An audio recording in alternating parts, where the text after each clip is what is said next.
co-founder of Portraits of Hope, and you just walked into one of our two spaces, which will now make you part of the largest public art and civic project happening anywhere in the United States. Basically, we go all over the country, and we do very large-scale public projects which involve thousands of people. How many of you have ever been to MacArthur Park?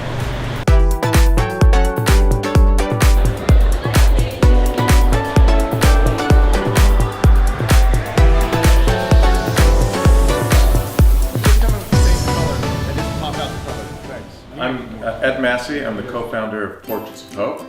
I'm one of the two brothers, Bernie and myself, who founded Portraits of Hope back in 1995. Portraits of Hope began as a creative therapy program for children in hospitals. So we started out working with thousands of kids in some very difficult situations, both emotional and physical trauma. And it expanded exponentially to start to work with children in schools. I wrote a children's book back in 1995, and I was introduced into pediatric care units and was giving a book reading, and had seen in the playroom facility that the children were drawing just as I would draw on small sheets of paper. There was a common theme of flowers that was, it was very evident that the children, didn't matter what nationality, what language they were speaking, they were drawing flowers. And again, I didn't think much of it at the time. About several months later, I went for a jog in West LA, and right in the corner of West LA, Century City and Beverly Hills was an old oil tower that looked dilapidated. It had fallen apart, it was gray, and I had thought, wouldn't that be great if we get the graduate art students from the local art programs to scaffold it and come up with some creative way to beautify it. The engineer said, you can't scaffold the building, was painted on the ground 17 years prior. And then a couple months later, I went for another jog, looked at it, and I was like, goodness, I just remember months ago going to these hospitals, children are painting. How great would it be if we could actually bring the material that was on the structure down to their level and have the kids paint it for the whole city to enjoy. And that's how the whole idea of Portraits of Hope started. It was really that kind of combination of children painting, drawing, flower themes, and a removable building.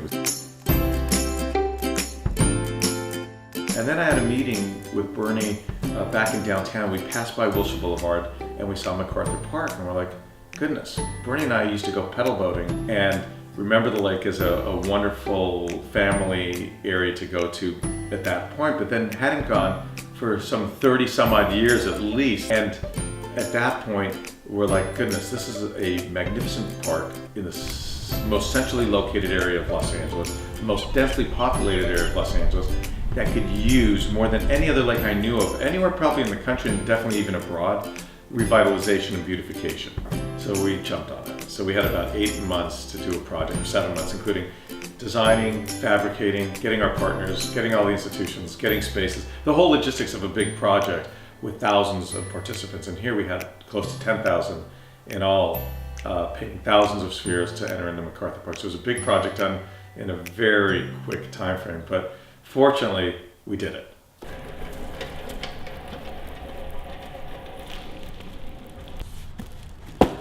I wanted to do the 24-hour paint night because we did one in New York that was very successful. It's just good energy. It's good. It brings people together. It's kind of the last push we have for the project before the exhibition.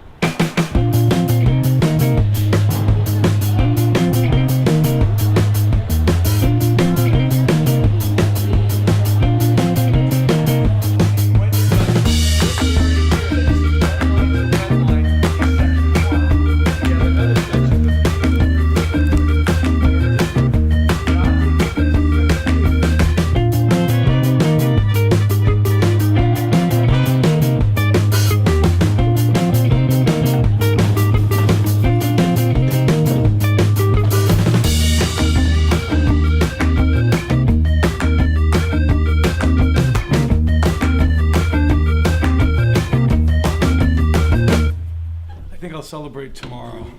I have no more energy to celebrate, but we're done. Yay! So originally, I had many meetings with Arab engineers, and the Arab engineers had these magnificent concepts of how to maintain the spheres within the lake environment. These are inflatable spheres that only weigh a couple pounds, but they're large, A mild wind would take those spheres into Wilshire Boulevard. So originally, with the booms, once the engineers figured that we could use booms to maintain the spheres within the confines of the lake, and we put a certain amount of footage of rope with rocks, what we found out was that the spheres were still going over the boom, and we found that all the spheres were still congregating to one side. Even if they wouldn't go on the sidewalk, or we found a couple actually on the sidewalk. So we had an emergency call basically day 2 and had the air engineers, and it was on the spot. It's like everyone's heads got together, volunteers, air engineers, sailors, people who were rope climbers. People's expertise is starting to play into effect. What we ended up doing was going back to the basics and working with the engineers. We knew that if we put enough weight, we could use it as an anchoring system. But that was part of the learning experience of the project. We thought we would have it one way, but we immediately adapted. Within literally 48 hours, we said this isn't working exactly the way we wanted to. So then we started anchoring system, but it worked beautifully because then the spheres, even in winds, it maintained within that rope distance exactly how the sphere should. But when I look behind me, I am reminded that creativity isn't just something that we apply to solve problems. Creativity is about inspiring our souls. It's about igniting our community. It's about reinvigorating our entire city. And today, we say this is not a poor community. This is the richest community in America when you see what is around us here today. And LA is the place where crazy ideas come true. They say if you want to make it, go to New York. But if you want to make something, come to LA. Today we show that to all of us.